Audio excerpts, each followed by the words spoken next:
नमस्कार, मी विलास मालकर. आपण इथं भेंडी बघण्यासाठी आलो होतो. इथं युनिव्हर्स सीड्स टेक्नॉलॉजीचा शेतकरी मेळावा होता. त्या ठिकाणी आपण इथं अजया जी भेंडी आहे, F1 हायब्रिड भेंडी लागवड केलेली आहे.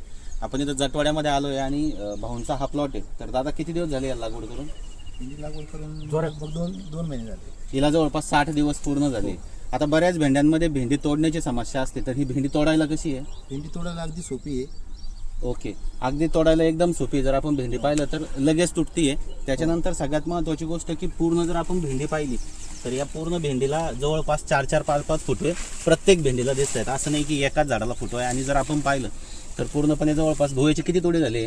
तोडे तिचे लगभग 15-16 तोडे झाले. तर 60 दिवसामध्ये साधारण 15 तोडे झाले. आपण इथून पाहू शकतो की एकदम खालून भेंडी लागायला सुरुवात झाली. त्याच्यानंतर हे पूर्ण तोडे झाले आणि आपण वरतून पाहू शकतो की एकदम छान, एकदम कमी इंटरनोड असलेली भेंडी आहे आणि त्याच्यानंतर एकदम छान क्वालिटी आहे. दादा, मार्केटमध्ये गेल्यानंतर काय परिस्थिती आहे? मार्केटमध्ये गेल्यावर हिला दुसऱ्या भेंडीपेक्षा 5 रुपये रेट शिल्लक भेटतो. 5 रुपये रेट शिल्लक भरतो. आणि जसं बाकी भेंडी आहे का ज्या कॅरेटमध्ये टाकल्यावर 10-11 किलो भरतं, हिचं कॅरेट किती किलो भरतं? 15 किलो वेटही चांगलं आहे. तर शेतकरी मित्रांनो, आपण पाहू शकतो की एकदम सुंदर असा भेंडीचा प्लॉट आहे. जवळपास हा अर्धा एकरचा प्लॉट आहे आणि 60 दिवस झाले लागवड करून. एकदम छान अशी भेंडीची क्वालिटी आहे. त्यामुळे शेतकऱ्यांना सांगतो की जर कोणी भेंडी लागवड करणार असेल तर नक्कीच आपण अजया या व्हरायटीची निवड करावी, की जेणेकरून आपल्याला चांगल्या क्वालिटीची भेंडी आणि चांगलं उत्पन्न मिळेल. बाजारातही गेल्यानंतर आपल्याला विक्रीची अडचण येणार नाही. धन्यवाद.